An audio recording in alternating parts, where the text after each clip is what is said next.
Je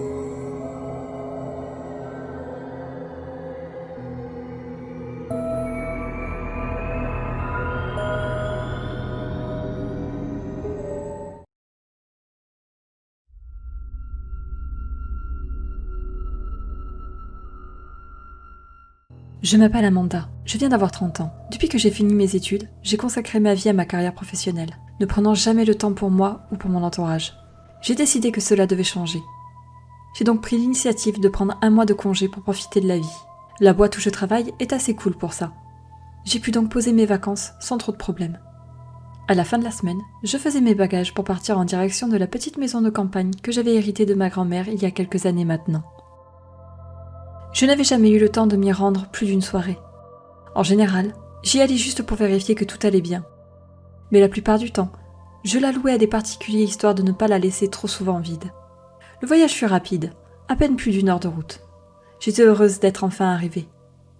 La maison, vue de l'extérieur, ne payait pas de mine, mais à l'intérieur, c'était un vrai nid douillet. J'avais fait faire quelques travaux pour la rendre plus moderne et chaleureuse.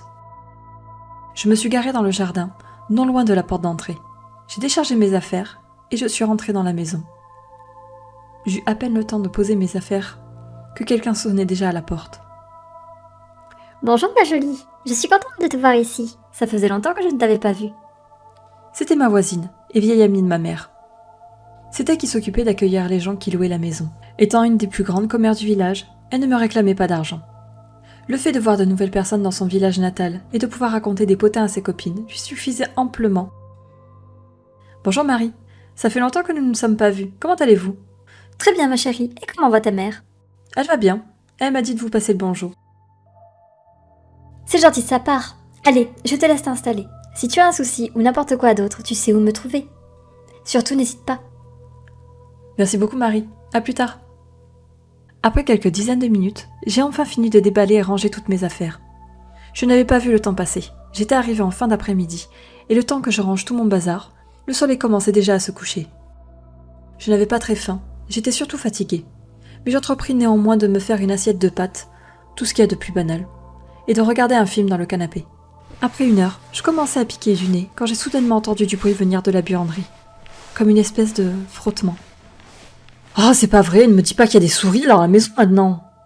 Le bruit s'arrêta immédiatement, comme si la chose qui avait fait ce bruit m'avait entendu parler. Par acquis de conscience, j'ai décidé d'aller jeter un œil. J'ai toujours été un petit peu parano. J'ai donc attrapé un couteau dans la cuisine qui était sur mon passage avant de me diriger vers la buanderie. Heureusement pour moi, la lumière s'allumait depuis l'extérieur. J'ai donc allumé la lumière et ouvert la porte brutalement. J'ai scruté la pièce qui n'était pas extrêmement grande. Rien. Il n'y avait absolument rien. Rien de visible en tout cas. J'ai attendu quelques secondes, mais je n'ai rien vu et le bruit n'a pas repris. Je finis par ressortir, refermer la porte et éteindre la lumière. Comme il se faisait tard, j'ai pris la décision d'arrêter de regarder mon film et monter me coucher. Machinalement, je suis montée dans la chambre avec le couteau de cuisine. Même si je n'avais rien vu, j'avais comme un mauvais pressentiment. J'étais tellement fatiguée que je me suis endormie rapidement. Mais vers 4 heures du matin, j'ai été réveillée par un nouveau bruit étrange. J'avais l'impression que ce bruit venait d'en bas.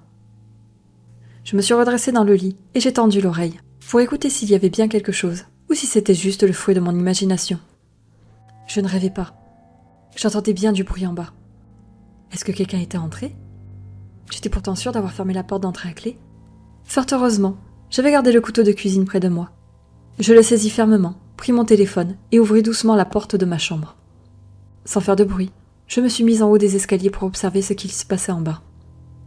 J'avais une vue directe sur le salon. J'entendais des bruits de pas, lorsque j'ai clairement vu quelqu'un se tenant debout au milieu du salon. Vu la carrure, il s'agissait d'un homme. J'avais peur, mais tentant le tout pour le tout, je me suis mise à crier. « J'ai appelé la police, alors qui que vous soyez, partez d'ici !» C'était évidemment du bluff.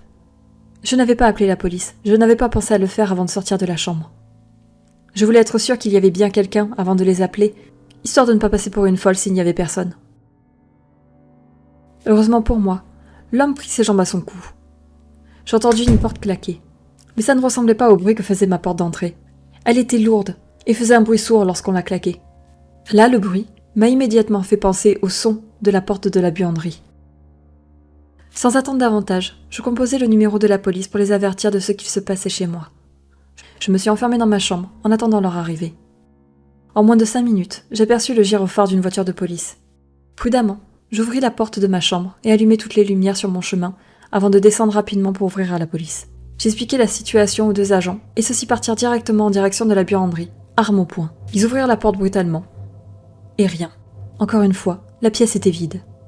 Je n'y comprenais rien. J'étais pourtant sûre d'avoir vu et entendu quelqu'un. L'homme n'avait pas pu passer par la porte d'entrée, étant donné que je venais de la déverrouiller moi-même, et que les clés étaient dans la serrure. Et la seule pièce qui ferme avec une porte au rez-de-chaussée est la buanderie.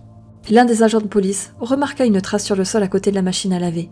Ça ressemblait à une rayure, comme si on avait bougé la machine à laver et qu'elle avait laissé une trace à cause de son poids. Le policier s'approcha pour jeter un œil, quand il appela son collègue.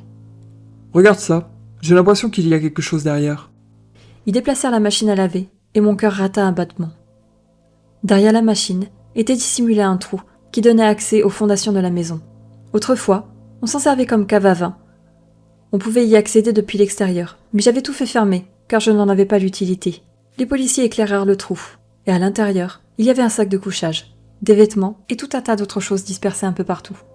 Je ne comprenais pas comment tout cela avait pu arriver ici.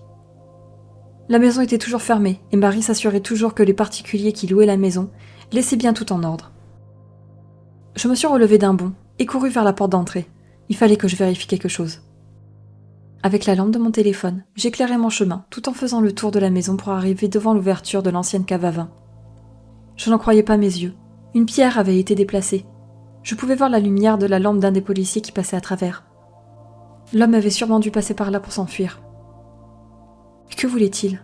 Pourquoi était-il caché ici ? J'ai finalement passé le reste de la nuit chez ma voisine. Les agents de police enquêtaient dans ma maison. L'homme avait laissé ses affaires avant de partir. On pourrait ainsi avoir son identité, du moins je l'espérais. Je n'ai finalement pas réussi à rester. Je fis mes bagages le surlendemain, une fois que la police eut pris ma déposition, et je repartis aussitôt chez moi. Quelques jours plus tard, je reçus un appel de la police. Ils avaient trouvé l'identité de la personne. Il s'agissait d'un homme qui s'était récemment évadé de prison. Il avait été condamné pour vol à main armée et meurtre au second degré. J'en ai eu des frissons. Apparemment, il avait été appréhendé peu de temps après cette nuit. Il s'était caché dans une vieille grange abandonnée. La police l'a interrogé, et d'après ses dires, il avait remarqué que la maison était souvent inhabitée, et avait décidé de rentrer par effraction en passant par la cave. Il vivait là depuis plusieurs semaines. Il sortait par le trou dissimulé derrière la machine à laver, seulement quand il était sûr d'être seul, pour aller prendre une douche et prendre quelque chose à manger. Il savait quand les gens avaient loué ma maison, grâce à ma voisine, qui avait pour habitude de tout raconter aux autres voisins quand elle les croisait dans la rue. Néanmoins, je n'avais pas prévenu ma voisine que je comptais venir. Elle en a donc parlé à personne. Et je ne sais pourquoi, il ne m'avait pas entendu parler avec Marie lors de mon arrivée. C'est pour cela que j'ai entendu du bruit le soir même. L'homme devait être en train de déplacer la machine pour s'introduire dans la maison, mais s'est ravisé lorsqu'il m'a entendu parler. Quelques mois plus tard, j'ai revendu la maison après avoir fait faire quelques travaux de rénovation pour définitivement boucher l'accès à la cave, et j'ai fait refermer le trou derrière la machine à laver. J'étais déjà un peu parano, mais ça s'est clairement amplifié depuis, et je sursaute maintenant au moindre bruit que j'entends chez moi.